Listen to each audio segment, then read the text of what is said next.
You know that we were reading understanding laws, that means कानूनों की समझ. And in the first part we have also read about the laws, and today we will discuss how do new laws come about. And you know that the parliament has an important role in making laws. There are many ways through which this takes place, and it is often different groups in society that raise the need for a particular law. An important role of parliament is to be sensitive to the problems faced by people. Let us read the following story to understand how issue of domestic violence was brought to the attention of parliament and the process adopted for this issue to become law. Student, आज हम जो पढ़ रहे हैं वो loss के बारे में पढ़ रहे हैं कि कानून जो है वो कैसे बनते हैं, कानून कौन बनाता है.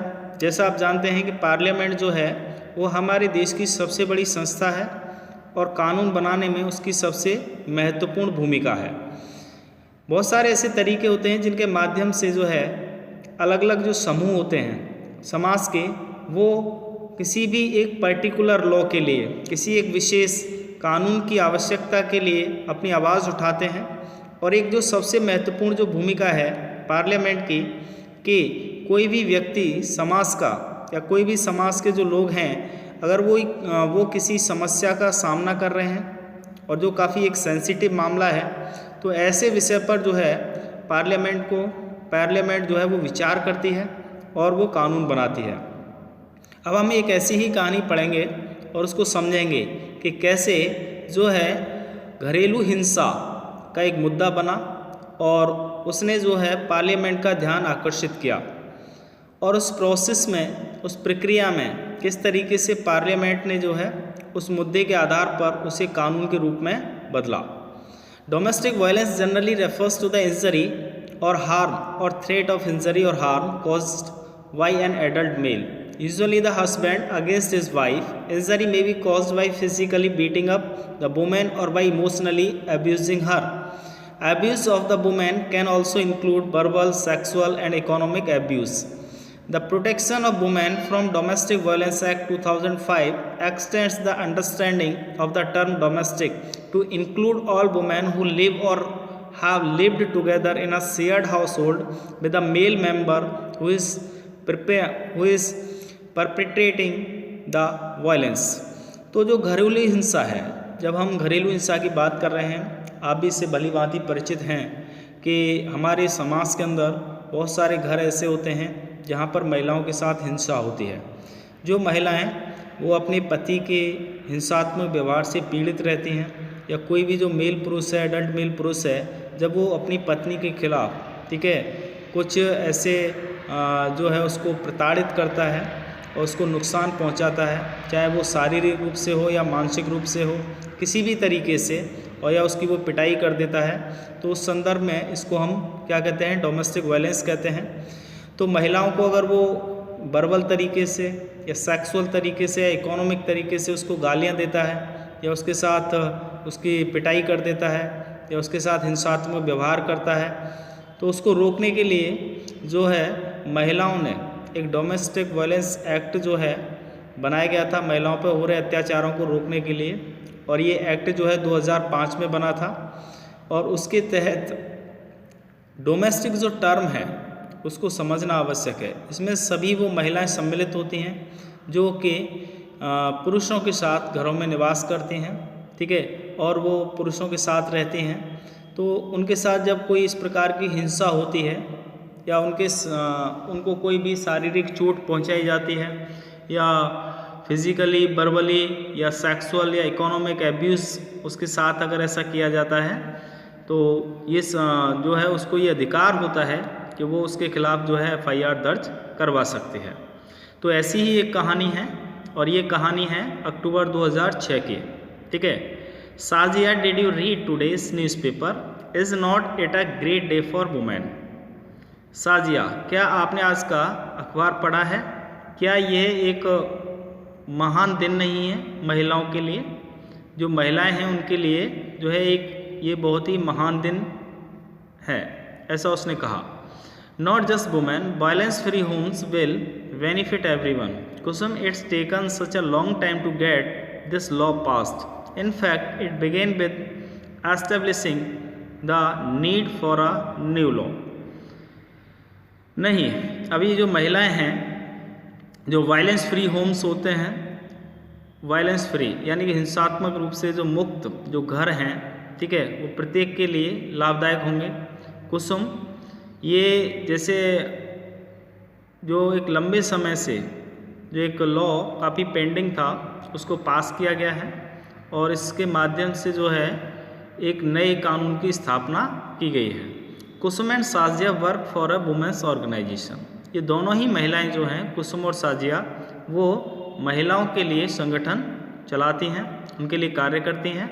They remember the journey of how the protection of women from domestic violence act got passed. उन्हें याद है कि उनकी जो यात्रा रही कि महिलाओं के लिए जो डोमेस्टिक वायलेंस एक्ट जिसको पास किया गया, ठीक है, उस उनके प्रोटेक्शन को लेकर के उनकी जो यात्रा रही उस दौरान वो किस तरीके से पास हुआ। अप्रैल 1991 की घटना है। A typical day at their office, I need advice, my husband beats me up, I have not told anyone so far, I free so ashamed, I can't go on like this anymore, but I have nowhere to go. मुझे आपकी सुझाव की आवश्यकता है, आपकी सलाह की आवश्यकता है। एक महिला आती है उनके पास, ये अप्रैल 1991 की घटना है उनके ऑफिस का, और उनसे ये कहती है कि मुझे मेरे पति ने पीटा है और मैं किसी को ये बता भी नहीं सकती क्योंकि मुझे शर्म आती है ना, और मैं और कुछ कर भी नहीं सकती। अब मुझे कहाँ जाना है, क्या करना है, ठीक है। तो I am being ill treated by my son and daughter in law, they verbally abuse me, I have no access to my bank account, they may even throw me out. ऐसा ही जो है एक बुज़ुर्ग महिला है, वो कह रही है कि मेरे साथ भी इस प्रकार का व्यवहार किया गया है और मेरे जो सन और डॉटर इन लॉ हैं उन्होंने मेरे साथ जो है वर्बली मुझे गालियाँ दी हैं, ठीक है, और मैं अपने बैंक अकाउंट से पैसे नहीं निकाल सकते, मुझे घर से बाहर निकाल दिया गया है। तो इस प्रकार की जो घटना है हमारे देश में बहुत सारी होती रहती हैं, और ये जो घटना है यही डोमेस्टिक वायलेंस होता है, यही इसको हम हिंसा कहते हैं। घरेलू हिंसा जो होती है जिसमें महिलाओं को प्रताड़ित किया जाता है, उनके साथ हिंसात्मक व्यवहार किया जाता है। जैसे आज का हमारा समाज का जो परिप्रेक्ष्य बदल रहा है, उस परिप्रेक्ष्य में अगर आप देखें तो जो घरेलू हिंसा के जो मामले हैं वो लगातार बढ़ रहे हैं। तो उसको देखते हुए ही सरकार ने 2005 में इस कानून को पास किया था। बहुत सी महिला जो संगठन थे उन्होंने इसके लिए आवाज़ बुलंद की, सरकार के ऊपर एक दबाव बनाया, एक प्रेशर क्रिएट किया। महिलाओं ने जो है बहुत सारे संगठन बनाए और महिलाओं ने अपने अधिकारों के लिए आवाज़ उठाई। तब जाकर के सरकार जो है वो चेती और उसने जो है 2005 में घरेलू हिंसा प्रोटेक्शन एक्ट जो वायलेंस एक्ट जो है वो बनाया, जिसके माध्यम से महिलाओं को एक सुरक्षित माहौल मिल सके और उनकी सिक्योरिटी प्रॉपर हो, उनको एक प्रोटेक्शन मिले। तो वही कहानी है इसमें, इसको आप एक बार स्टडी कर लेंगे कहानी को और समझ लेंगे, ठीक है ना। तो इस प्रकार से जो है वायलेंस एक्ट जो है वो पास हो पाया, क्योंकि हम जिस समाज में रहते हैं वो हमारा जो भारतीय समाज है, उस समाज में पुरुष का जो दर्जा है वो श्रेष्ठ माना जाता है और महिलाओं को निम्न तरह रखा गया है। महिलाओं के साथ प्राचीन काल से अगर आप देखें तो उनके साथ हिंसात्मक व्यवहार होते आया, लेकिन हमारे देश में जब कानून बना, हमारे देश का जब संविधान बना, तो संविधान के अंदर महिलाओं के लिए समान अधिकार दिए गए। लेकिन कुछ ऐसी बातें थीं जो बाद में छूट गई थी, उनको समय समय पर संविधान के अंदर संशोधन करके नए कुछ कानून बना करके महिलाओं के अधिकारों को सुरक्षित किया गया है। तो उसी से संबंधित जो है ये घरेलू हिंसा का कानून था, जिससे कि महिलाओं को घर के अंदर महिलाएं जो रहती हैं और जो है घरेलू कार्य करती हैं, लेकिन उनके साथ जो है प्रतिदिन जो है हिंसा अगर होती है तो उनको भी ये अधिकार होता है कि वो जो भी व्यक्ति उनके साथ हिंसात्मक व्यवहार कर रहा है या किसी भी तरीके से उनको नुकसान पहुंचा रहा है, चाहे उनका पति ही क्यों ना हो, तो वो उसके खिलाफ जो है पुलिस कंप्लेंट कर सकती है। As the above example shows, the role of citizens is crucial in helping Parliament frame different concerns that people might have into laws. from establishing the need for a new law to its being passed. At every stage of the process, the voice of the citizen is a crucial element. This voice can be heard through TV reports, newspaper, editorials, radio broadcasts, local meetings, all of which help in making the work that Parliament does more accessible and transparent to the people. जो हमने ऊपर उदाहरण देखा है उसमें जो नागरिकों की जो भूमिका रही है ना, जो भूमिका है वो काफ़ी क्रूशियल है और वो पार्लियामेंट को हेल्पिंग भी रही। अलग अलग कंसर्न्स उसमें मिले लोगों के, जिसमें एक नया कानून बना और उसको कानून को स्थापित करने के लिए जो आवश्यकता थी, एक नया लॉ, जो एक नया कानून पास करने की जो नीड थी, तो प्रत्येक स्टेज पर अगर हम देखें जो प्रक्रिया रही उसमें नागरिकों की आवाज़ को एक क्रूशियल एलिमेंट के रूप में लिया गया और ये जो वॉइस थी उसको सुना गया टीवी रिपोर्ट के माध्यम से, न्यूज़पेपर से, एडिटोरियल से, रेडियो ब्रॉडकास्टिंग से, लोकल मीटिंग्स के माध्यम से जो है लोगों की आवाज़ जो है वो पार्लियामेंट तक पहुंची। तब जाकर के पार्लियामेंट के जो पार्लियामेंटेरियन थे उन्होंने इस कानून को सरकार ने जो है पारित करवाया और पार्लियामेंट ने इसमें एक बहुत ही ट्रांसपेरेंट रखा, एक पारदर्शी जो है रखा, जिससे कि लोगों को भी उसके बारे में पता चले।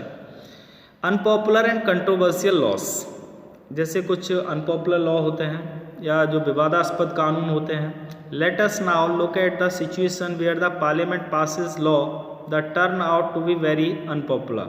Sometimes a law can be constitutionally valid and hence legal, but it can continue to be unpopular and unacceptable to people because they feel that the intention behind it is unfair and harmful. Hence people might criticize this law, hold public meetings, write about it in newspapers, report to TV news channels, etc. In a democracy like ours, citizens can express their unwillingness to accept repressive laws framed by the parliament. When a large number of people begin to feel that a wrong law has been passed, then there is a pressure on the parliament to change this.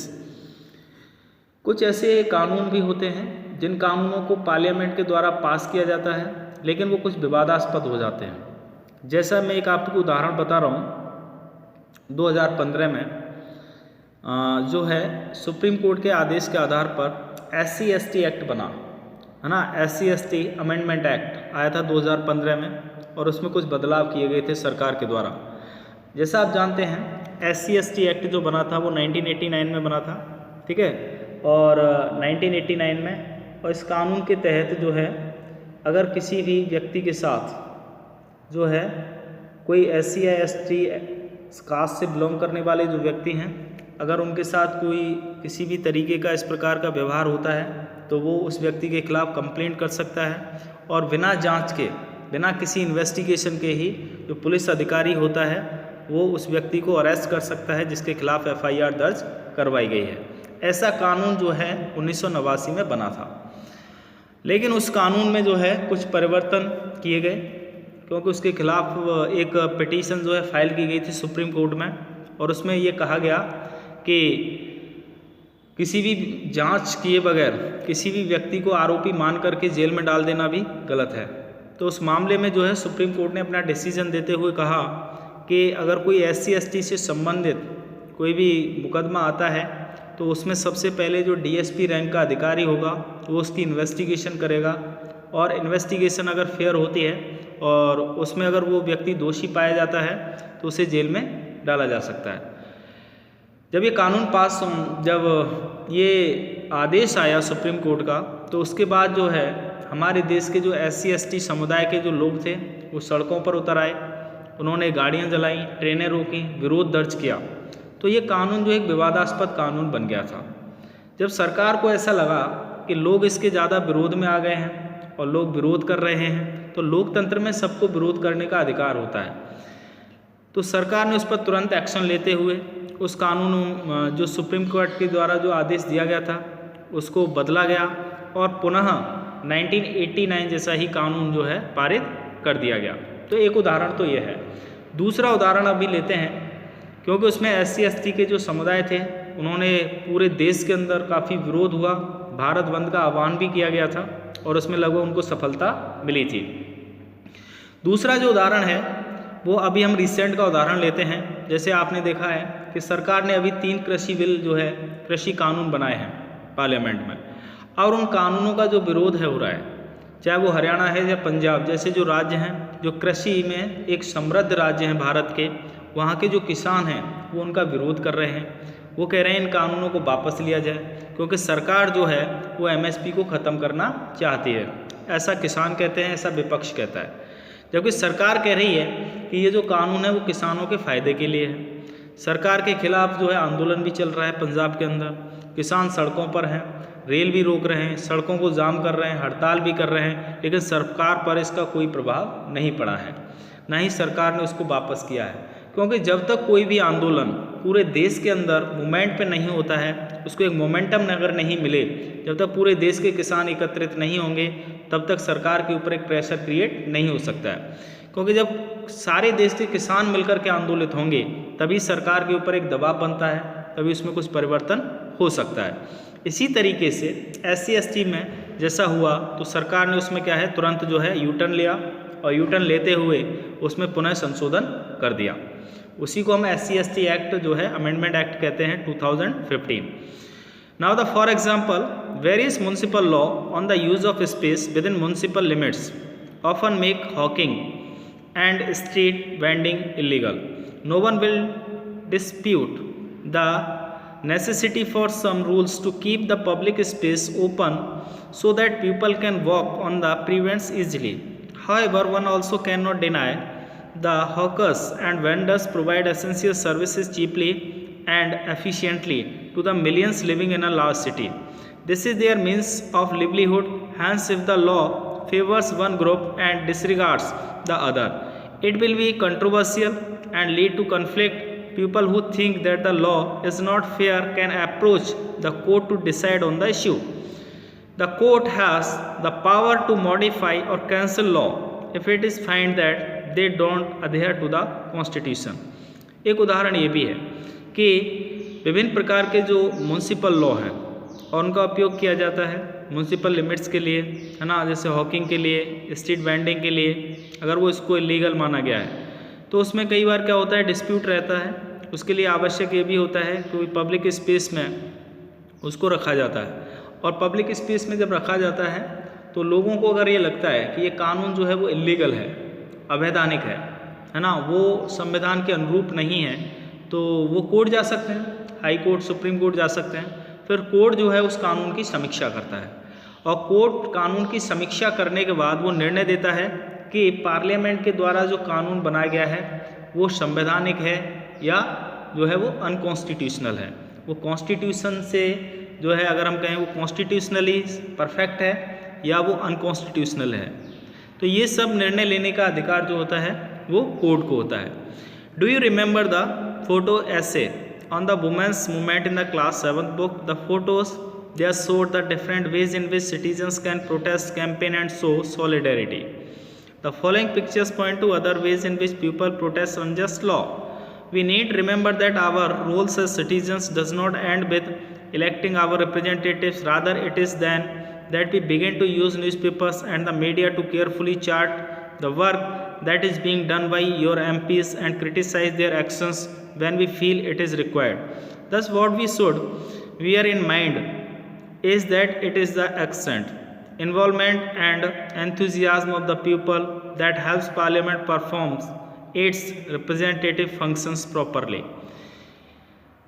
क्या आपको याद है कि आपने एक photo women's movement से related class 7 की book में जो है उसके बारे में पढ़ा था? तो ये जो फ़ोटो है, जो फ़ोटोज़ थे उसमें ये दिखाया गया था अलग अलग तरीके से जो नागरिक होते हैं वो प्रोटेस्ट कर सकते हैं, अभियान चला सकते हैं, अपना सॉलिडेरिटी को जो है रिप्रेजेंट कर सकते हैं। तो ऐसे ही कुछ पिक्चर्स जो हैं यहाँ पे पॉइंट आउट किए गए हैं जहाँ पर लोग जो हैं वो प्रोटेस्ट कर रहे हैं किसी कानून के खिलाफ, है ना। ये गवर्नमेंट पॉलिटेक्निक स्टूडेंट्स हैं, ये जो हैं प्रोटेस्ट कर रहे हैं सरकार ने जो कानून बनाया उसके खिलाफ। तो हमें ये याद रखने की आवश्यकता है कि हमारी जो भूमिका है as a citizen, as a नागरिक, हमारी जो भूमिका है उसमें जब हम अपने प्रतिनिधियों को चुनते हैं तो उस समय हमें ध्यान रखना चाहिए कि जो प्रतिनिधि हम चुन रहे हैं क्या वो हमारी आवाज़ जो है पार्लियामेंट में उठाएगा, क्या हमारे मुद्दों को रखेगा, या वो हमारे लिए जो कानून बनाएगा वो उसमें सपोर्ट करेगा या नहीं करेगा। ऐसी बहुत सारी बातें होती हैं।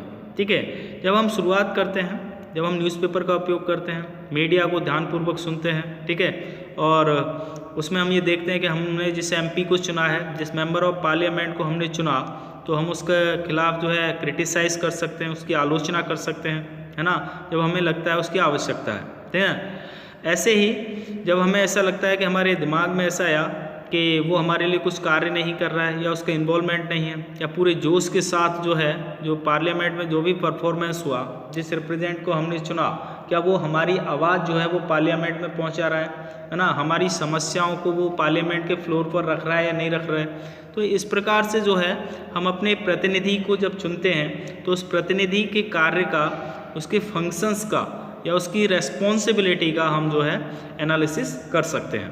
तो कहने का अर्थ है, as a citizen of India we need to remember when we elect our representative. जब हम अपने प्रतिनिधि को चुनते हैं तो उस समय हमें ये बहुत ही सावधानी रखना है कि हम ऐसे व्यक्ति का चुनाव करें जो हमारे हित के लिए हो, वो हमारे सामाजिक हित के लिए हो, हमारे मुद्दों को उठाए, ठीक है, ऐसे व्यक्ति को ही हम चुनें। तो यहाँ पर आपका इस चैप्टर का रीडिंग सेक्शन कंप्लीट होता है। नेक्स्ट सेक्शन में जो है हम इसका एक्सरसाइज जो है वो कंप्लीट करेंगे, ठीक है ना। तो आपको ये ध्यान रखना है कि ये आपका रीडिंग सेक्शन यहाँ कंप्लीट हो गया है। इस चैप्टर को एक बार आप पूरा स्टडी कर लें, जैसे मैंने इस स्टोरी के बारे में बताया है, इस स्टोरी को एक बार आप पढ़ लेंगे, ठीक है।